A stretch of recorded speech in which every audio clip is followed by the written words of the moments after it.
नमस्कार। Study sir जी YouTube channel पर आप सभी का स्वागत है।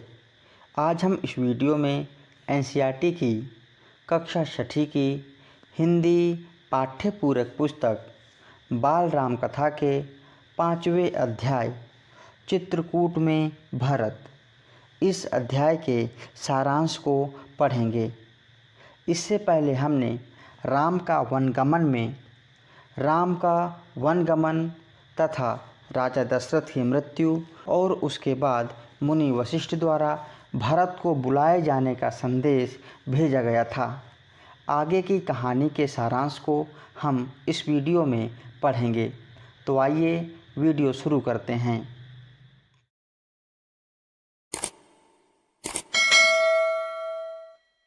जब राम का वनगमन हुआ और राजा दशरथ की मृत्यु हुई, उस समय भरत अपने ननिहाल कैकेयी के यहाँ थे।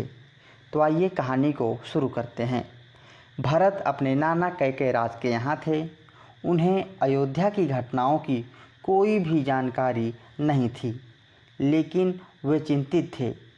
उन्होंने सपना देखा था कि समुद्र पूरी तरह सूख गया है, चंद्रमा धरती पर गिर पड़ा है, वृक्ष सूख गए हैं, एक राक्षसी पिता को जबरन खींचकर ले जा रही है।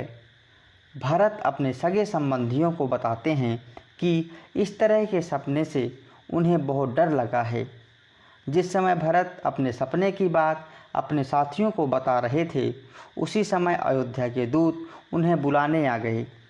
भरत अपने नाना कैकेयी से विदा लेकर 100 रथों के साथ अयोध्या के लिए निकल पड़े।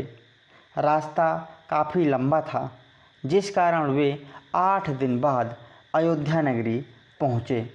वहाँ पर पहुँचने के बाद भरत को अपने पिता की मृत्यु तथा भाई राम के वनवास की खबर मिलती है।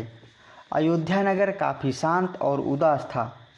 वे सीधे राजभवन में अपने पिता से मिलने गए, लेकिन वह वहाँ नहीं थे। फिर वह कैकेयी के महल में गए। माता कैकेयी ने अपने पुत्र को गले से लगा लिया और उन्होंने बताया कि उनके पिता का निधन हो गया है। भरत यह सुनते ही मूर्छित होकर ज़मीन पर गिर पड़े। माता कैकेयी ने उन्हें उठाया। भरत पिता के निधन से काफ़ी व्याकुल थे, परंतु राम के पास जाना चाहते थे। कैकेयी ने बताया कि राम को पिता ने 14 वर्षों के लिए वनवास में भेज दिया है। सीता और लक्ष्मण भी राम के साथ वन गए हुए हैं। यह सुनकर भरत आश्चर्यचकित हो गए और माता से पूछा कि वनवास क्यों? क्या उनसे कोई अपराध हो गया है? कैकेयी ने बताया कि राम से कोई अपराध नहीं हुआ है। उसने ही भरत के हित के लिए महाराज से प्रार्थना की थी। अपने 2 वरदानों की सारी बातें बताते हुए कैकेयी ने भरत से कहा, उठो पुत्र, अपनी राजगद्दी संभालो। यह सुनकर के भरत को बहुत ज़्यादा क्रोध आया और वह अपना क्रोध रोक नहीं पाए। अपनी माता को धिक्कारते हुए चीख पड़े, तुम अपराधी हो। पिता को खोकर, भाई से बिछड़कर मुझे ऐसा राज्य नहीं चाहिए।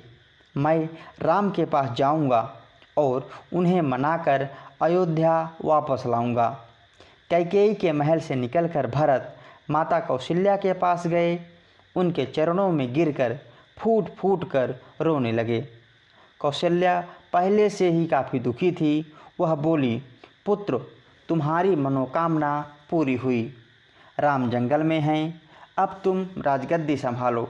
बस मेरे ऊपर एक उपकार करो, मुझे मेरे राम के पास भिजवा दो।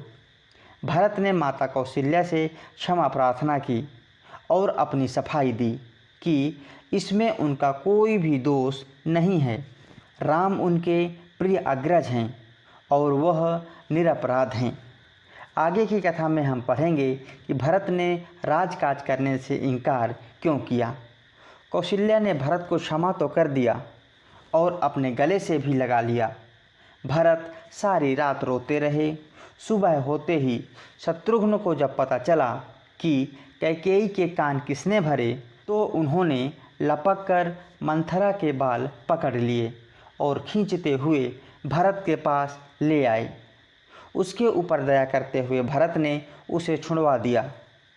मुनि वशिष्ठ अयोध्या का राज सिंहासन खाली नहीं देखना चाहते थे, इसलिए उन्होंने एक सभा बुलाई जिसमें भरत और शत्रुघ्न को आमंत्रित किया। उन्होंने भरत से कहा कि वत्स, तुम राज का संभालो। पिता के निधन और बड़े भाई के वनगमन के बाद यही उचित है। भरत ने महर्षि के आग्रह को इनकार करते हुए कहा कि हे मुनिवर, यह राज्य राम का है, वही इसके अधिकारी हैं।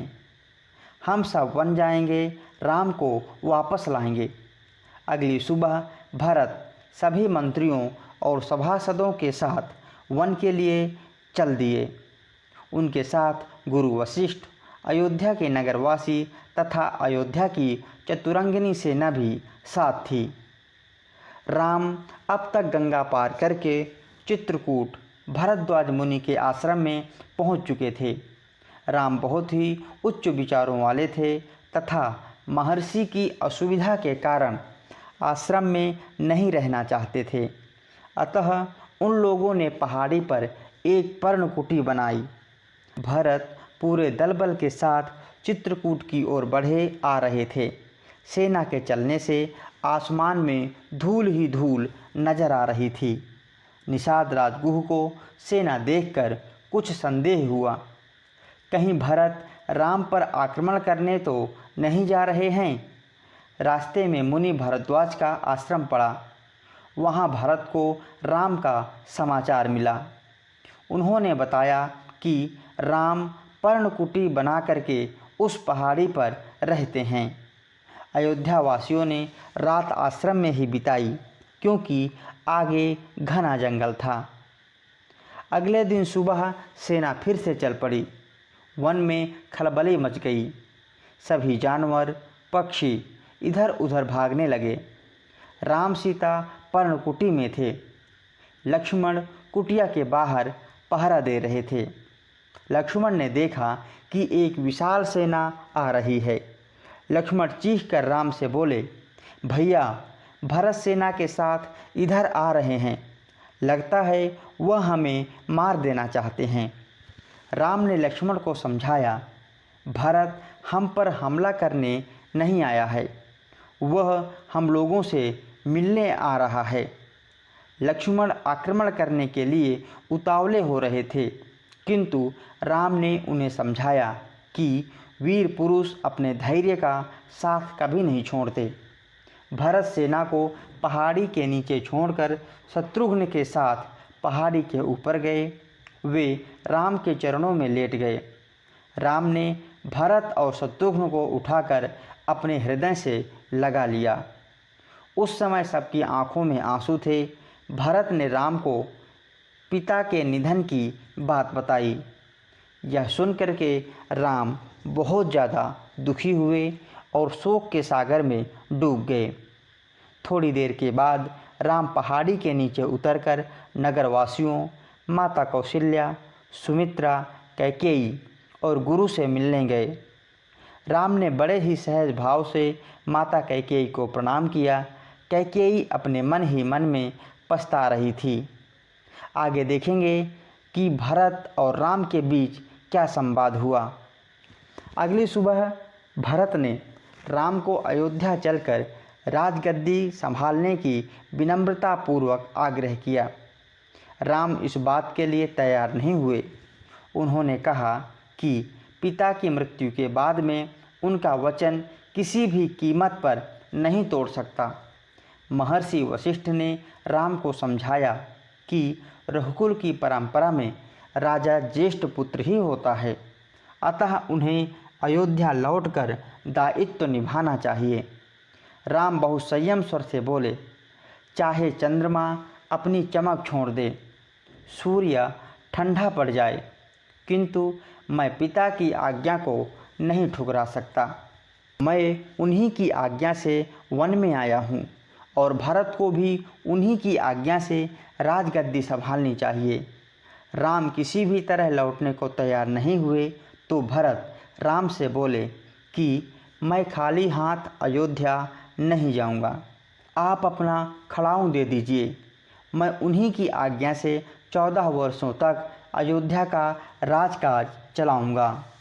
भरत का यह आग्रह राम ने मान लिया। भरत ने खड़ाऊं को माथे से लगाया। राम की चरण पादुका को एक सुसज्जित हाथी पर रखकर लाया गया और अयोध्या पहुंचकर खड़ाऊं को सिंहासन पर रखकर उनका पूजन किया गया।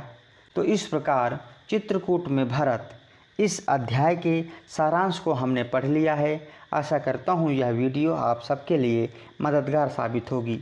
यदि अभी तक आपने हमारे चैनल को सब्सक्राइब नहीं किया है तो कृपया हमारे चैनल को सब्सक्राइब करें और हमारी इस वीडियो को ज़्यादा से ज़्यादा शेयर करें। वीडियो देखने के लिए आप सबका बहुत बहुत धन्यवाद।